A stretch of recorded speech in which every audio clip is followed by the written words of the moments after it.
Hey guys, I'm Kevin, I'm Jake. and this is Movie Matters. Today we talk about Videodrome from 1983, directed by Cronenberg, our boy David Cronenberg, the weird, creepy guy. Yeah. Um, what'd you think of this movie, Jake? It was pretty cool. Um, I thought it was going to be more gross because, like, a lot of his movies are. Cronenberg's movies are fucking gross. But yeah, it wasn't as gross as I thought. I mean, it was definitely weird. But yeah, I mean, it's definitely not lacking in originality. No. It's definitely another movie where I was like, what the fuck am I watching? And then, like, I hate to admit it that I watched this movie over like 3 days, even though it's a very short movie. Um, and like I watched like the first two thirds of it, and then literally when I started watching after that, I was like, oh, now I kind of get it. This is kind of cool. And then stopped, and then picked up again, and then I was like, I'm kind of back to where I started, and I don't care for this movie a whole bunch. So I think that kind of soured my viewing experience a little bit as watching it like that. Um, However, I mean, it's very, very interesting for sure. Um, yeah, I didn't love it. I mean, Cronenberg's movies all end on a downer. They're all depressing as fuck. Like they just Yeah. like end. And this movie is no different. Um, I mean, it's super cool. The effects are cool. Rick Baker hmm from our Star Wars did these effects. They're well done. This is Cronenberg's first film to be backed by a major studio, and it fucking tanked, which is pretty funny. And I don't know if I don't think we've mentioned it in our other, like, because we haven't done Return of the Jedi yet, but Cronenberg was offered Return of the Jedi to to direct it, and he So turned it weird. down to do this, which is very. Imagine a Cronenberg Star Wars Return of the Jedi movie. Yeah, that'd be very interesting. Yeah, I can't even He is imagine it. not the tone of Star Wars in like any way, shape, or form. So No, isn't that's so, I've read that and I was like, that's wild. yeah. I can only imagine. Do you know? I don't know too much about this. I'm curious if you do. I apologize. I probably should have looked it up a little bit more. Do you know like the whole like myth behind the number 23? I've seen that Jim Carrey movie. I think that's what it is. It's like the number 23. What that it like Um, repeats or like yeah, it throughout like random it's events or something. it's like an enigma that the number of 23 is like, yeah, it's very popularized. It's like, um, it's in culture and it's like a symbol of stuff. And this movie, the opening, the secretary's telling him like his schedule for the day, which is Wednesday the 23rd. And hmm then in the optician store, Barry Convex, when he meets Barry Convex for the first time, you can see the number 23 in the background behind him. So there's some interesting things. I feel like some of the stuff kind of went over my head a little bit. I feel like there's a lot. Like, watching it, I'm like, why is Cronenberg doing the things he's doing? Do you know? Yeah. And it was just like, is it for style? Is it am I dumb? Am I not picking up on things? Like for example, there's after Max shoots his like coworkers, hmm and he like runs, he like goes out of his building and he's trying to get away. There's like people holding like doors and stuff. Is Yeah. that symbolic of him like with all these different reality paths? Like what, what is that Yeah. meant to be There's something? Like, why would you have that? Why would yeah. Cronenberg do that? Yeah. There are a few different like weird um I don't know like elements of like the setting or just like the environment that the characters are in sometimes that like are like they're like, you should notice them. Like they're pretty obvious, but it's not Yeah. clear why they're there. Like the Oblivion's office is like packed full of all these like ornate like antiques and stuff. Yeah. But he's like a techno like purist or like techno futurist. So like it's a very weird like juxtaposition. Because he shouldn't care about any of that stuff at all, because he believes that like TV is like the way to like enlightenment, you know. Yeah. So yeah, I mean, there's like weird stuff like that. agreed. Well, I mean, what do you think the movie is trying to tell, like convey or tell us? Like, do you think there's a very like poignant message that it's trying to express? Yeah, I mean, like I've been like thinking about it, you know, throughout the week. Yeah. And like it's interesting because I think it's kind of a meta commentary on like sex and violence in movies and Yeah. media, Yeah. where it's like portraying sex and violence in media as bad by portraying gratuitous sex and violence. You know, like it's a weird like self commentary, like in a way. And like I don't know. I mean, like it's definitely a kind of a bit of like a warning about like television culture and you know, there's a few actually like prophetic lines I think that Oblivion says that like TV like will become reality and like reality will be indistinguishable from TV, I think is what he says. Yeah. Yeah. And then like, you Super know, cool line. we lived through the like reality TV boom, you know, which very much did do that and blurred the lines between what is real and what is entertainment, you know. Interesting. So like very, very interesting and prophetic, you know, Yeah. in some ways. Yeah, that's cool. So this movie instantly brought me back to college when in one of my film classes I had to do a subject where I was like how violence in media affects society.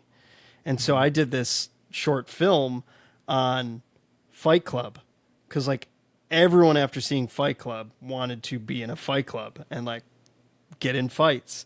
And so that's kind of what my video was about. And I feel like it brought me back to that time, which was really cool. Cause yeah, this movie is like you said, meta. It's like anti-TV and like this sexual violence, like violence is sexualized and like people are liking that.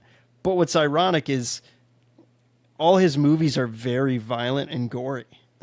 Yeah. So And I mean, ironic, like, kind of. well, I don't know about Scanners, but like The Fly has a lot of like sexual overtones to it too, you know. And, Yeah. like, not so much in Scanners, but Like yeah, his it's movie like, Dead Ringers, I believe it is. yeah. With I think no, maybe it's not Dead Ringers. I'm trying to think of the like psychic one with Christopher Walken. God, I'm blanking that's on the name. I have to yeah, look it I up. can't remember either. But Dead that Ringers movie is about like, is it two like twin. twins It's like, that I do think. something weird? I haven't seen that one or the one you're talking about. Yeah. But Cronenberg lately has made like some dope movies. I don't know about his most recent movies. I have not seen them. But like A History of Violence. Have you seen that? No, Oh, you got to watch that. Have you seen Eastern Promises? no, I know you told me to watch that one for sure. Super dope. Super dope. Really good movies. Both also pretty violent. There's a Russian bathhouse scene in Eastern Promises. That's all I'll say. And people who are listening that have seen that are going to be like, fuck yeah. The Dead Zone. That's what it's called. I just found yeah. it. The Dead Zone. Yeah. That was actually like pretty good, but again, his movies all end, at least in the 80s, are like depressing as fuck. And Yeah. like end depressing in a Yeah, they're depressing very manner. nihilistic. Yeah, absolutely. And that might be why his movies don't make money. They're weird, they're gory, and they are like such a downer. Yeah, I But mean, because like they're like very niche, like yes, sci-fi, like splatter horror, or like body horror. So like, body yeah, horror for sure. it's like such a weird subgenre and like very specific. So yeah, I think it's hard to find an audience or a mass audience, you know. Yeah, But agreed. like a lot of these movies are like cult films, and you know, 100%. lots He of definitely people has a love following. these early films of his. Yeah, I'm curious how his movies recently, like Crimes of the Future, like on IMDb, it's got a 5.8, so it's probably garbage. But I also don't want to speak until I've actually seen it. But like a lot of his more recent movies have not been doing good. But again, the guy's not a box office monster. No, But I don't think any of his movies are like would even be considered hits. yeah, Like, I'm also not a James Woods fan. Max, who plays Max Wren in this, I don't love James Woods. He was in Once Upon a Time in America that we watched and did a review on. yeah, He is in Casino and he plays such a scumbag in that movie. You've seen Casino, right? yeah, Yeah, he's great in that, but that's also kind of why I don't like him. Maybe I just don't like his face. I don't know. There's something about his face that I don't like. yeah. Like that's one other thing that reminds me, like Cronenberg does such a good job casting people that are like not perfect looking. Like, you know what I mean? Like Yeah, everybody is like just slightly not good looking. Like this sounds that's like subjective, Jake. it sounds kind of shitty, but like But I know like what you mean. that's how I mean it's probably a lot of like makeup and stuff to make them like look less than perfect, but like Yeah, there's a lot of stuff like people's teeth like kind of like look shitty in his movies, like I think on purpose a little bit. And like even is it Nikki the girl. is the girl? Yeah, Like they like do something with her eyes to make her eyes always kind of look like sunk and like tired and interesting. like kind of like haunted, I feel like. And like James Woods always looks sweaty. You know, like it's just like like everybody's just like slightly off. And like Scanners was kind of the same way, Yeah, where it's like people are like made up to look like they aren't made up almost. Like, you know what I mean? yeah. I feel like Scanners, like Scanners has such a cool lore behind it, and there's such like a cool idea behind it, and it's cool. It's a cool movie. It's like this movie where it's I don't want to say half baked, but I'm trying to think of the best description for it. It's like it's so indie in a sense that it's not mainstream.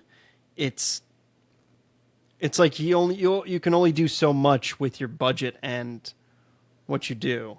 I mean, granted, this movie looks great and is cool, but I don't know. Maybe it's just Cronenberg being a fucking weirdo, dude.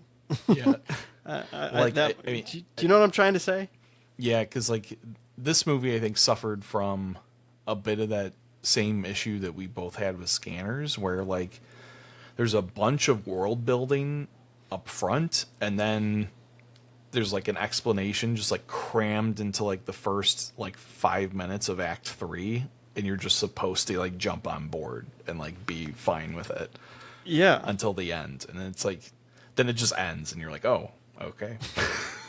Like, So my understanding of the movie is he's a kind of sleazy TV salesman to like just for Channel 83, which is kind of funny, and especially that the movie came out in '83. But it's like he finds this like snuff film, which is that Nikki in the film in the beginning? no, it's not. Okay. But it's like I almost thought that it was already her in the beginning, which would be kind of cool, and you don't realize that.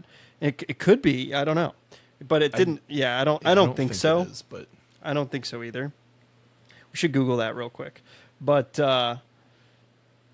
my understanding is like he sees this Videodrome, which is this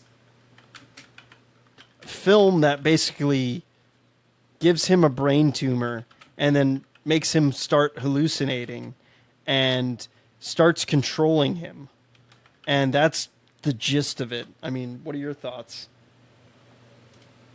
yeah, Did you find anything, by the way? I'm looking right now. Okay. Oh, it says yes. Nikki Brand appears in the first video shown I knew it. in it. She's first glimpsed on a monitor on a TV set and later appears in the live segment.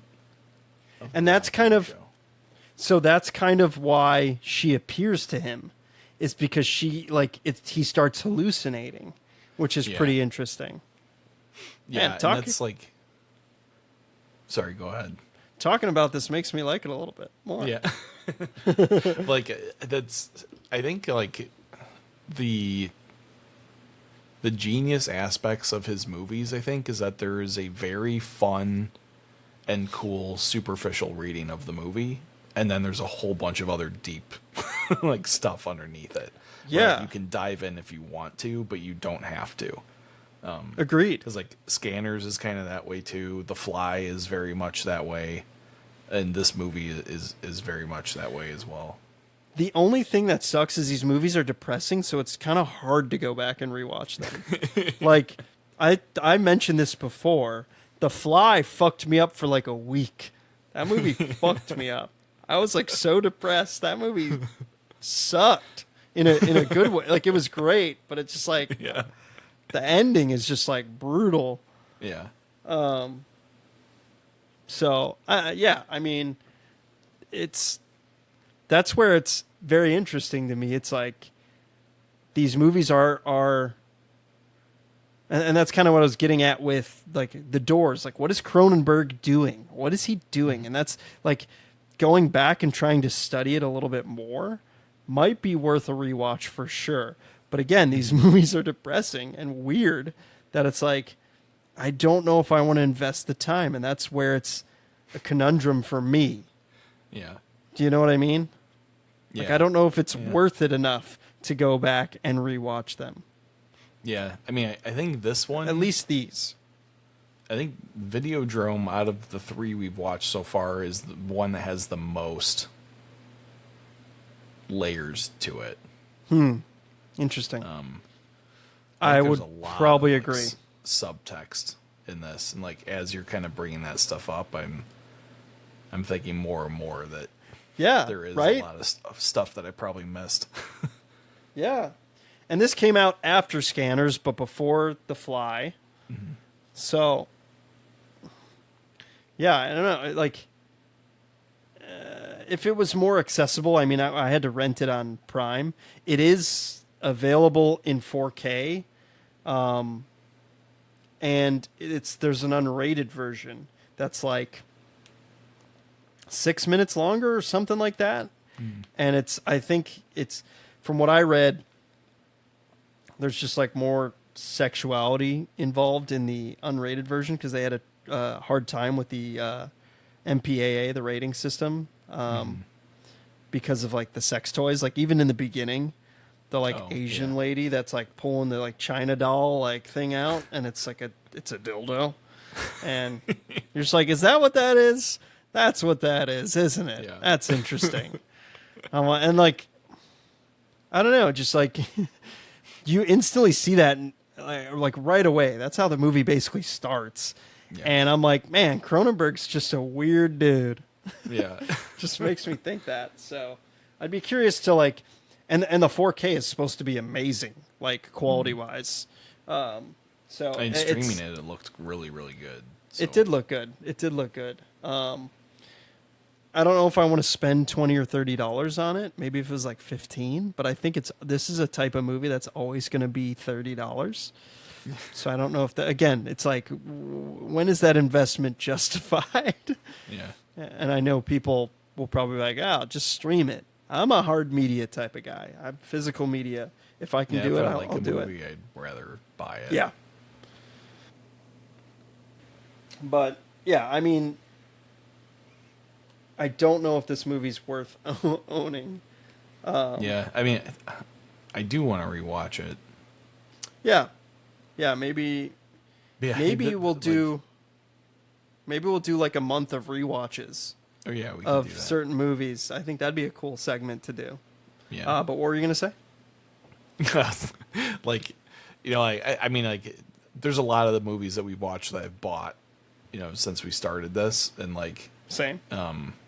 because like we've watched a lot of really cool movies, and like, there's movies that like I want to show my kids, like when they're old enough, like this is not a movie where like sit down kids, let's watch Videodrome, Yeah. Like, so like it's not one of those ones where I'm like dying to own like the hard copy, It's Yeah. like That's funny because I don't have kids yet, and I won't for a little bit. But like I was thinking, like sometimes I think when I watch these movies, I'm like, is the next time I'm going to rewatch this with like my kids when they're like way older, and I'll be like, oh yeah, I remember that. It's like that's kind of the thought that goes through my head now, which is very interesting and tells you the age that we're at. Mm-hmm. Pretty interesting. Yeah,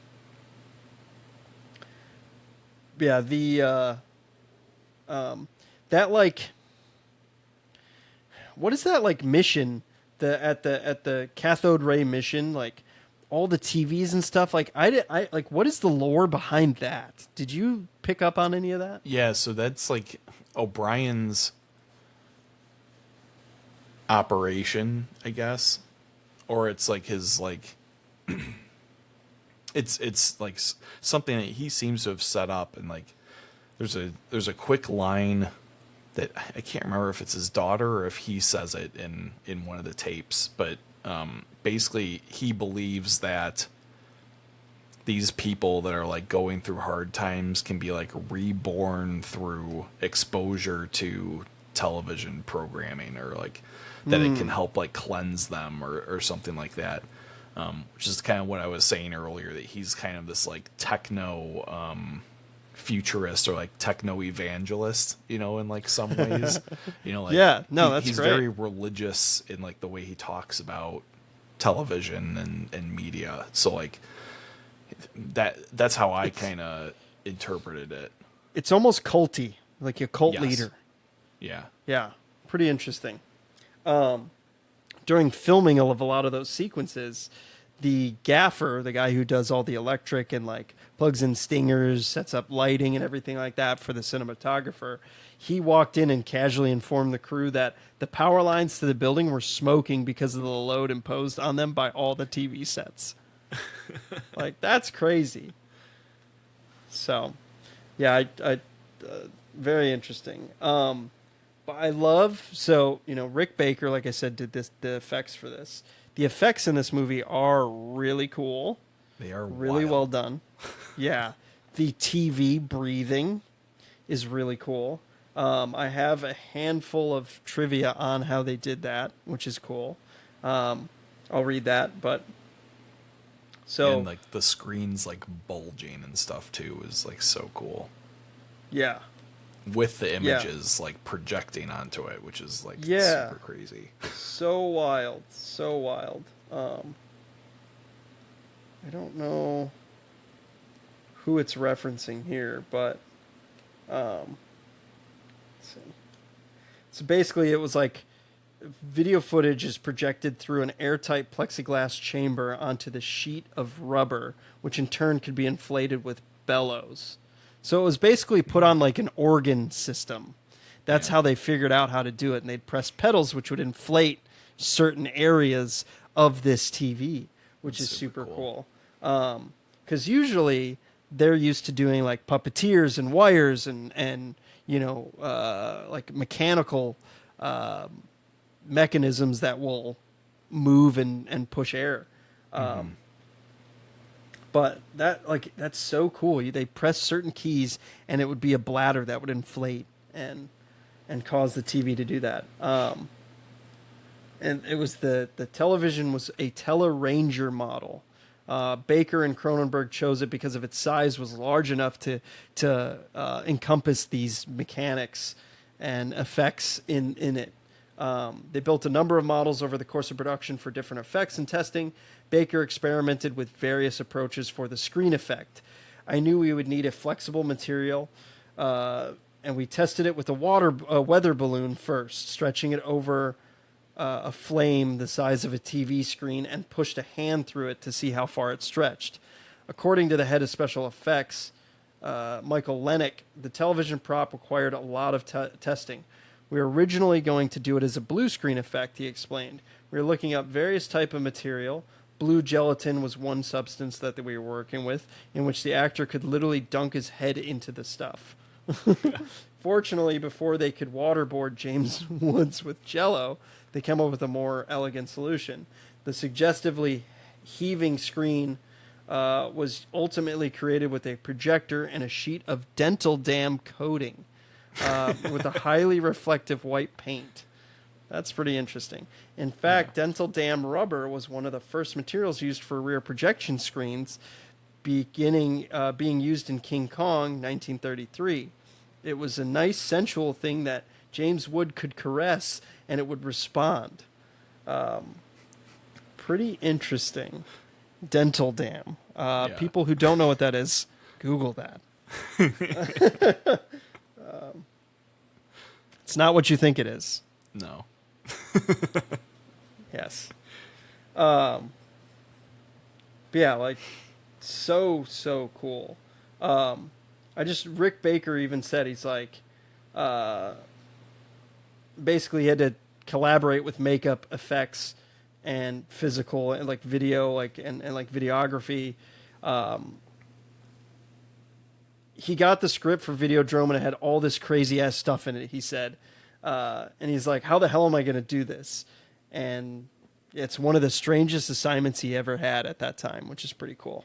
Yeah. So he pulled it off. I mean, he killed it.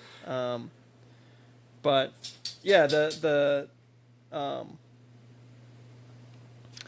I don't know. I mean, like the movie's kind of, I don't know if it's like too complicated or like not complicated enough. And it's, I don't know. Do you know what I'm trying to say? It's like, yeah, well, it seems like a simple premise. Yeah. And like probably 3/4 of the movie is just setting up the revelation that like Videodrome is like a mind control thing, which like to me that's a bit late to like reveal that. Like, they reveal that and then there's like 20 minutes left of the movie, maybe. Yeah, that's when on his like killing spree, and like then it's over, and like it just feels very rushed. And I think we had the same criticism with Scanners, I think too, where like there's just a lot of like upfront world building that he does without really advancing the plot much, and there's not like a huge payoff. Yeah, and there's just like a huge plot push at the end to get you through the, you know, the climax, and then it like ends like at the climax basically. Again, that's how his movies just end. So, and that's what's funny is I had about 30 minutes left when I first started and like did my first viewing. Then I had about 20 minutes left, and then so it's very interesting how I paced it out. But yeah, it's revealed that in the movie, like once you've seen the Videodrome signal, that the brain tumor begins to form and you begin to hallucinate. Max sees the video signal early on in the movie, so it could be implied that most of the movie Max is hallucinating. Um, like, and you take it one step further, we've seen it too. Are we hallucinating this with him? And there's my dog's tail. Um, if you're watching, my dog just made a somewhat cameo appearance. But yeah, like, are we therefore, like, is that what Cronenberg is trying to intend, that we're hallucinating with him? We're on this character's journey. I think that's cool. Yeah, and like it kind of sets up that like unreliable narrator, Yeah, thing, 100%. where like you really don't know once it's revealed that this is what Max has been subjected to, like the entire movie can kind of be questioned, which is kind of fun and cool. Yeah, very cool. And even Cronenberg himself has said that everything that happens in the film is really taking place until Max meets Barry Convex at the spectacular optical front. After that, the director stated that things become more complicated, but he won't specify as to how. Pretty interesting. And like, what's the deal with when he kills Barry at the like optical convention? Which that like optical convention is very interesting. Like, there's dancers and it's like it's weird. Again, it just feels surreal. It's very interesting. But when he shoots him and his body starts to like separate, that was crazy. Yeah. That's like one of those things where I think it's up in the air whether he hallucinated that or if it was, are these guys that created Videodrome like some sort of like aliens or like evil like demon things or what? Like, it's not really clear. But I think that's kind of one of the neat things that Agreed. he does with this movie. And I mean, is flesh such a symbol in this movie? Because he's long live the flesh. He says that literally before he blows his fucking brains out twice, basically. Yeah. And it's like, his stomach opens up. He hides the gun, which is kind of cool. Like, pulls it out of him, and like, it's also like very sexual that it's a slit in him, like, and he's going inside of it and birthing things, if you will. Like, it's sexual violence. So I feel like a lot of things are, again, obviously intentional, but it's interesting. I don't know. It's like, again, there's a lot to pick up on. Is this new flesh because he's being controlled? And again, like, I got confused. It's like he's being controlled by Barry Convex, and then all of a sudden the tables turn and he's getting controlled by Bianca Oblivion. Yeah, and like, that's where it's like, I kind of think she like flips him. I think so too. And that's why he says like, what's the line about the long flesh? live the flesh? Yeah, long live the flesh. It's like long live the new flesh. The new flesh, because like he's becoming the like anti-technology figure, by interesting like, killing Videodrome and its creators, But yeah, I mean it's also weird because Bianca should also be a like techno evangelist like her dad, but maybe she's not. Yeah, I feel like Videodrome also is not really the same type of thing that the Oblivions, are like preaching about. Videodrome is very like the antithesis of. Not to get like too philosophical with it, but like I think the Oblivions are more like in like the modern like way of talking about it. They're kind of like about decentralization of media and like ideas, and stuff, like the mass like proliferation of like ideas, where like Videodrome was about authoritarian control and like imposing the will of Videodrome's creators on the population, I guess. It's like it's kind of that like freedom versus